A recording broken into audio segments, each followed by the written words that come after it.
Hello viewers, welcome to my channel. When the NFL confirmed that Bad Bunny will headline the Super Bowl 60 halftime show in 2026, it wasn't just another announcement of a star taking center stage at the world's most watched sporting event.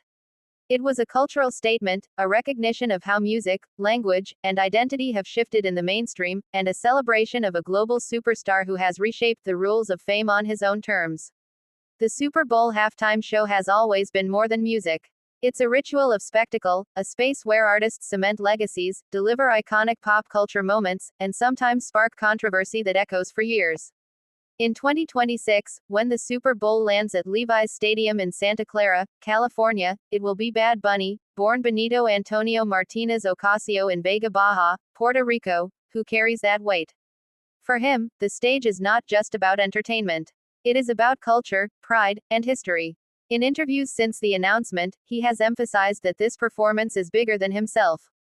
It is about Puerto Rico, about the artists and communities who laid the groundwork, about a generation that pushed Latin music from the streets of San Juan to the global charts, and about audiences who deserve to see themselves reflected on the grandest stage. A global superstar in his own lane. Bad Bunny's rise to the top has been unlike anything the music industry has seen in decades. He didn't conform to the English language dominance of pop. He didn't chase validation through crossover singles or try to dilute his style for mainstream approval. Instead, he doubled down on reggaeton, Latin trap, and his own eccentric blend of sounds, all in Spanish. From Soy Peor to Yo Perreo Sola to entire albums that dominated charts without a word of English, he redefined what global success looks like. By the early 2020s, his albums were among the most streamed in the world year after year. He became the first non-English language artist to top Spotify's annual global chart. He sold out stadium tours across continents. He collaborated with everyone from Drake to Cardi B, while staying true to the heart of his Puerto Rican roots. Now, he stands as one of the most influential artists of his generation, blending music, fashion, activism, and personality into a brand that transcends entertainment. To put him at the Super Bowl halftime show is not just a booking, it's recognition that the world has shifted, and that Spanish is no barrier to superstardom. Why Bad Bunny matters at the Super Bowl? For decades, the halftime show leaned on classic rock, pop, or American hip-hop. But in recent years, the NFL has sought to diversify, bringing in artists who represent different communities and genres. Shakira and Jennifer Lopez's 2020 performance highlighted Latin culture, while Drive. Dre's 2022 hip-hop celebration honored West Coast legacy.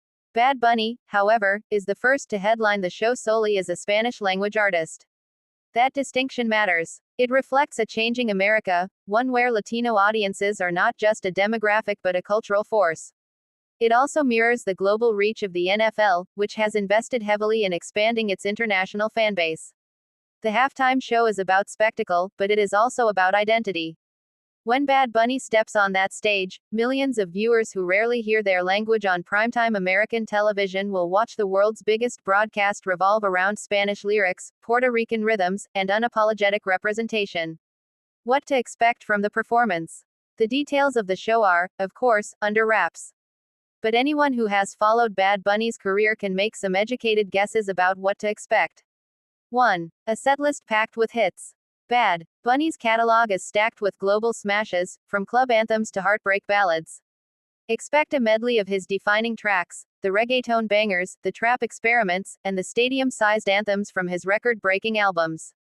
The show will likely weave in both fan favorites and newer material from his most recent projects.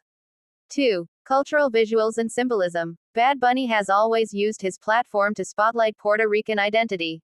Whether it's clothing, flags, or imagery tied to the island's struggles and resilience, he doesn't shy away from bringing culture to the forefront. The Super Bowl stage could transform into a moving tribute, not only to Puerto Rico, but to Latin music history as a whole. 3. High fashion meets street style. His style is legendary. From painted nails to experimental couture, from oversized sunglasses to wrestling-inspired looks, he brings unpredictability. The halftime stage is where those choices will become global conversation pieces, replayed endlessly in fashion blogs and TikTok breakdowns. 4. Special guests. The halftime show thrives on surprises. Bad Bunny has countless collaborators, from J Balvin and Daddy Yankee to Drake and Rosalia. Who he brings on will be a talking point for weeks. Guest appearances could push the performance into all-time territory. 5. A political or emotional message. Though carefully balanced on such a mainstream stage, don't be surprised if there's a subtle but powerful message about community, resilience, or justice. Bad Bunny has never been shy about using his voice, whether standing up for LGBTQ+ rights, protesting government corruption in Puerto Rico, or speaking about social justice issues.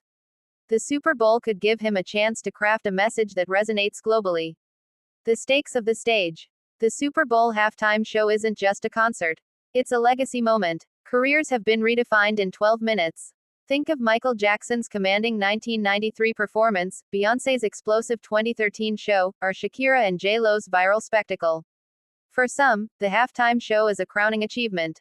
For others, it's a comeback. For Bad Bunny, this is both.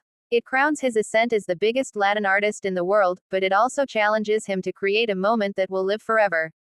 And the stakes are high. More than 100 million viewers are expected to tune in. Every second will be dissected, every outfit analyzed, every choice praised or criticized. The margin for error is razor thin. But if anyone has shown the ability to thrive under pressure, it's Bad Bunny. Beyond the performance, the cultural ripple. Bad Bunny's halftime show will be remembered not only for its lights and sounds, but for its ripple effects. For Latin music, this could open doors for more Spanish-language artists to headline mainstream events. It signals that language is no longer a barrier to global platforms. For representation, Puerto Rican kids, and Latino kids across the U.S., will see themselves in him. That kind of visibility matters. For the NFL, it's a statement about embracing diversity and appealing to younger, global audiences. For music history, if successful, this show will sit alongside the greats, etched into the timeline of halftime performances that defined eras. A moment bigger than music. When Bad Bunny takes the stage at Levi's Stadium in 2026, it won't just be about music. It will be about culture, identity, and legacy. It will be about a Puerto Rican kid who grew up loving reggaeton and dared to take it to the world, and succeeded beyond anyone's expectations. The halftime show has always thrived on moments that feel larger than life. This one will be different. It will feel personal, even intimate, despite its scale.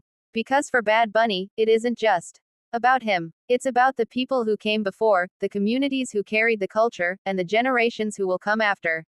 And that is why this Super Bowl halftime show may not just be iconic, it may be historic.